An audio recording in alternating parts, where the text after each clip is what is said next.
Before we dive into specific rotation serve-receive formation options, it's important to understand the volleyball overlap rules and player positions that we'll be using throughout this video series. First, player positions. In a traditional 5-1 offense, there is one setter, two outside hitters, two middle blockers, an opposite, and a libero. The H1 is the outside hitter closest to the setter. Typically, this should be the best outside hitter on the team because she will have more hitting opportunities than any other player. The M2 is the middle blocker 2 spots away from the setter. The opposite is a right side attacker lined up directly opposite of the setter. The H2 is the outside hitter 2 spots away from the setter. The M1 is the middle blocker 1 spot away from the setter. Usually the M1 will be the better offensive middle attacker because she will have more hitting opportunities than the M2. The M1 should also be a better slide hitter because she will have more opportunities to hit slides. The libero replaces the back row middle blockers.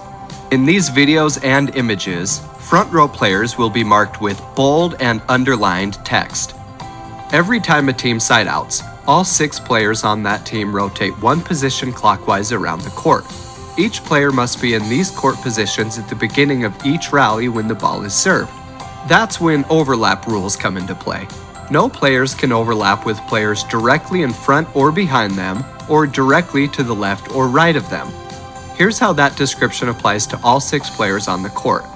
The player in Zone 1, the setter in this example, must be behind the H1 and to the right of the libero. The H1 must be in front of the setter and to the right of the M2. The M2 must be in front of the libero, to the left of the H1, and to the right of the opposite. The opposite must be in front of the H2 and to the left of the M2. The H2 must be behind the opposite and to the left of the libero. The libero must be behind the M2, to the right of the setter, and to the left of the H2. Players only need to avoid overlapping with other players directly touching their positions. They don't need to worry about players across from them or 2 spots away. When we mention different attacks in this series, a go is an outside attack on the left side, a gap, a quick or middle attack, a slide, and a red is a right side attack. We'll start our rotations breakdown series with rotation 1 in the next video.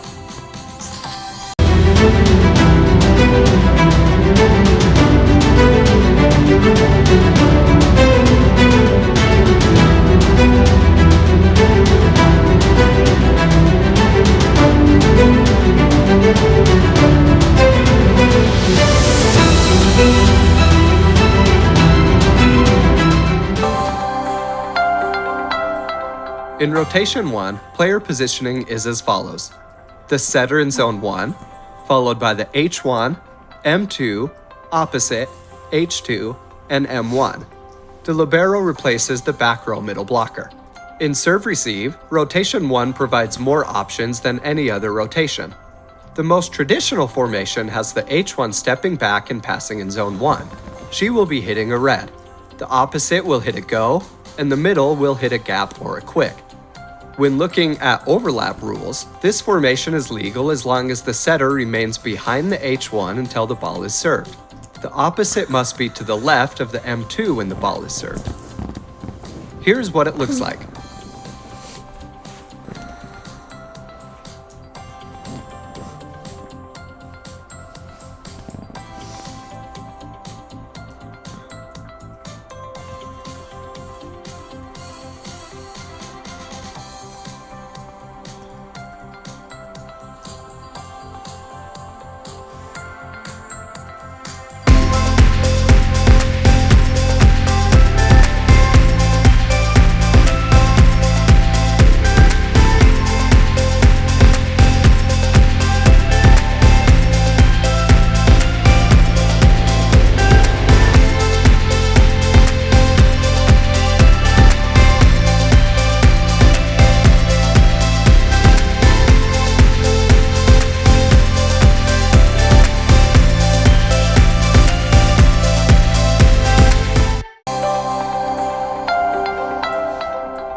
In rotation 2, player positioning is as follows.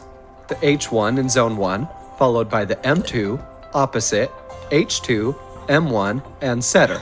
the libero replaces the back row middle blocker.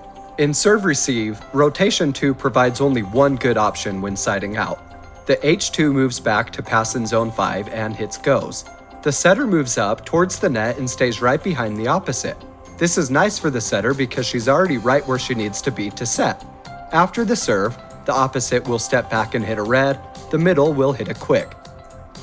When looking at the overlap rules, there are a handful of considerations to be aware of. The setter moves up in the court, but she has to stay behind the opposite. The setter also needs to be between the libero and the H1.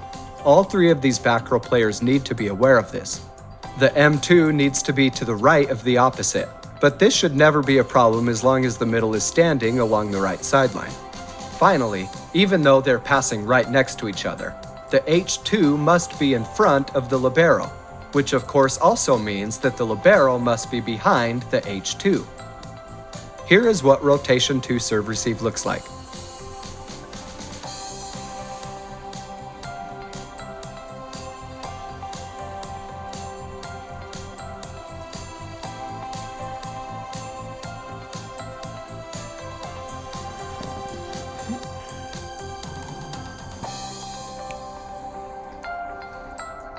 In the next video, we'll look at rotation 3.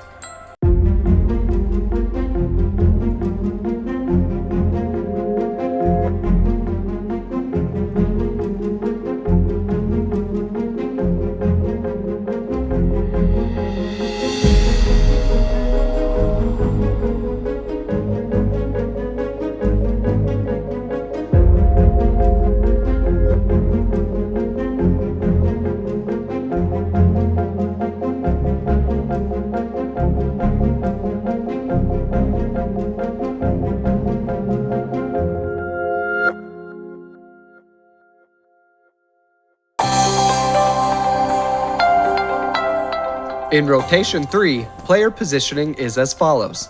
The M2 in zone 1, replaced by the libero because the M2 is now the back row middle blocker, followed by the opposite, the H2, the M1 who is now in the front row, the setter, and the H1.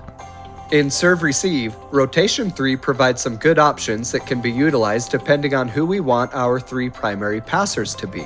Most commonly, the H2 moves back to pass in zone 5 and hits goes. The setter moves up into zone 4, almost to the middle of the 3-meter line. The middle attacker will hit a gap or a quick, the opposite will hit reds. There are a few overlap rules that come into play with this formation. The setter must stay behind the M1, and the setter must stay to the left of the H1. So the setter must remember to look at these two players and not creep too much towards the net or too much towards the middle of the court. The M1 needs to be to the left of the H2, but this won't be a problem if the middle stays on the left sideline. And when we're looking at our passers, the H2 must be in front of the H1. Here's what this formation looks like.